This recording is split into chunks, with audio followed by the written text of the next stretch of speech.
we want to get to a WUSA original. In 2019, our Larry Miller was selected by the National Association of Black Journalists as its Ethel Payne Fellow, a fellowship program that awarded $5,000 to produce a story on the continent of Africa.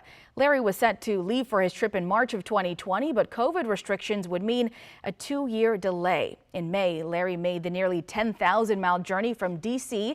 to Johannesburg, South Africa, to investigate the country's ongoing debate around land reform. He looked at why most of the country's farmable land is held by a small minority of white farmers and why some believe taking that land and giving it to black farmers is the only way to right the wrongs of the past.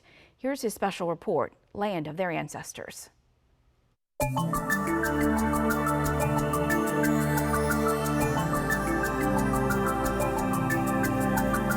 When you think of South Africa, the images of exotic animals in Kruger National Park usually come to mind, or the breathtaking views from Table Mountain in Cape Town. But likely, you immediately think about Nelson Mandela, the country's first black president and anti-apartheid activist. He fought for equality and equity, a fight that continues to this day, across more than 96 million acres of farmland throughout the country. So here we also believe in nature that we need to share, whether with insects, whether we need to share. Meet Pori Nansani. This one, we put it here to protect the soil, to keep them moist. The 37-year-old helped construct and maintains a small organic farm near the capital city of Pretoria. When you see the leaves like this, it means it's got enough nitrogen. His farm has an unconventional beginning. Nansani and his neighbors began to farm on vacant, fertile land near their houses, without notice, without reservation, without government support. A small collection of crops, spinach, onions, and green peppers grew by several acres. It got so large, they eventually needed more resources to maintain it. We started asking permission because we knew along the way we'll need support. Because in this industry, you can't make it alone. In South Africa, land is seen as a fundamental right, something citizens should have access to simply because they are citizens and members of the community. It's estimated more than 27 million South Africans are living without proper housing, crammed into tiny tin houses built by the ruling government. Getting access to land could elevate millions out of poverty. Land is a key for us. And then we started to work the land, and we have been creating benefits, I would say job opportunities, trainings, food. But getting access to land and the resources to maintain it is a topic that's embroiled many South Africans.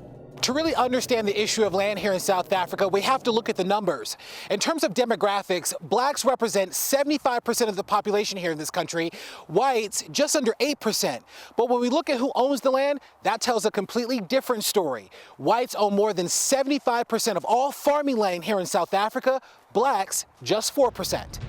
The inequality is due in part to the Native Lands Act of 1913. The law made it illegal for blacks to purchase or lease land outside of designated reserves. It denied blacks access to land which they owned or had been leasing from white farmers. This law, and others like it, would eventually lead to the start of racial segregation or apartheid.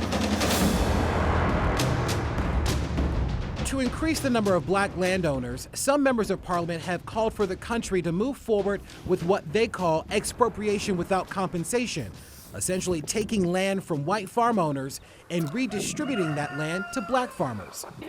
Leanne Matthys is a spokesperson for the Economic Freedom Fighters, South Africa's far-left political party. We have had settlers, and I don't even know if we should even call them settlers, but we have descendants of land invaders that arrived on our continent here in South Africa and stole land. So the deeply seated issue here is thievery, it's thuggery, it's land that was dispossessed. While some members of the ruling party, the National African Congress, support land expropriation without compensation, legislative proposals often go nowhere. A proposed constitutional amendment that would allow for the expropriation of land without compensation failed to pass in December of 2021.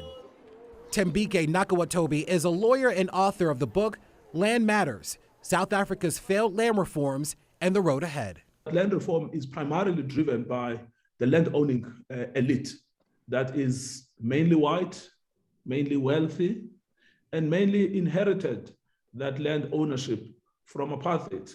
Of course, many of them argue that they acquired their property in the open market. But the problem with that explanation is that it ignores what that market was, that it was always a white, apartheid-created and exclusionary market. I personally support the land expropriation without compensation. But however, my worry is, what do we do with the land we have currently? As it's proposed now and is advocated by these political parties, doesn't make sense to me as a farmer. Portia Mahlobo isn't a natural farmer. What makes sense is putting together a program that, yes, it benefits the farmers, it bridges the gap between those who have and those who have not. No, never. The industry sort of found her. She got involved out of an interest in helping communities become more self-reliant. She helps manage a small farm, a project called You Reap What You Sow. She doesn't support land expropriation without compensation. Yeah, this is broccoli. On the other side of it, there's some cabbages here. She says for farmers like herself, they're concerned less with policy and more with getting adequate support. Many farmers are struggling because some have access to land, but no other resources. The equipment, tools, and all other things, resources are concerned. So we still need a lot of support from the government. Farming isn't a very profitable business. I'll give you the... But also included in the conversation are farmers like Kuz Delarai. This one is a tricky one. Delarai has been farming for decades with an assortment of animals and crops on his farm. As both a farmer and academic, the thought that his 500-acre farm could be taken away without compensation is concerning. I've paid for my land by working very hard for it. So I didn't inherit it. I've started with nothing. But I worked 10 hours a day for many, many years and pay for the land that I currently own. And if you now take it away from me and give it to people that has done nothing to it, that's a reality. Whether you're a white or a black guy, that's the same concept. Apartheid was wrong. I agree with that. I've always disagreed with it. Why was it wrong? It was economically wise a wrong concept. You don't say to people, because that's your color, you can only get this job. You make the market open and you let the people buy what they can afford, let them develop themselves. The Transvaal Agricultural Union of South Africa represents commercial farmers like Delarai. And we haven't got a problem if the farmer is a black or a white or a woman or a man. That's not the issue. What we need is a successful farmer. And that is for us crucial. Now the government started in 1994 with this land redistribution program from themselves. And by their own admittance, more than 95% of the land that they transfer to them, they make it a race issue, we don't want to do that, to the black new owner. 95% plus of that land go out of production. But some see the elevation of black farmers as a necessity. And if it requires white farmers to have their land taken away, then so be it. Land is the only solution to this country. And we not just want land for the sake of land. We want land to have our own companies. We want land to take control of the economy of this country.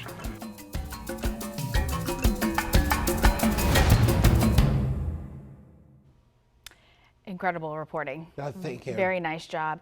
I want to ask you, what's next for everyone in this story, and what have you learned? Yeah, well, I think first there's a fear, at least amongst some, that if they decided to move forward with this policy of land expropriation without compensation, that it would have devastating consequences for the economy, similar to a policy that we saw in Zimbabwe and the economic consequences that we saw there.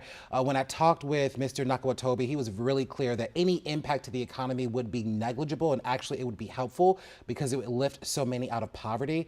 You know, I think you walk away with a sense that it isn't clear what's going to happen next. The government has been kind of using this as kind of bait to drum up votes, and it isn't clear whether or not they're going to move forward. And so they're kind of stuck in this holding pattern. They keep talking about it and nothing's getting done. Right.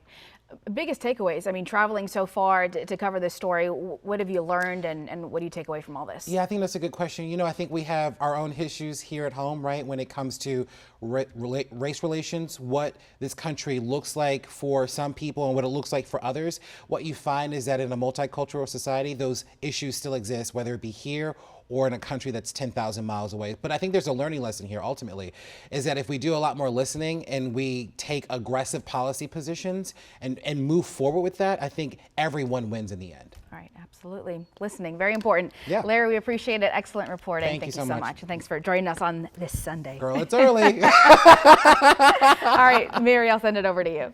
All right, we're continuing the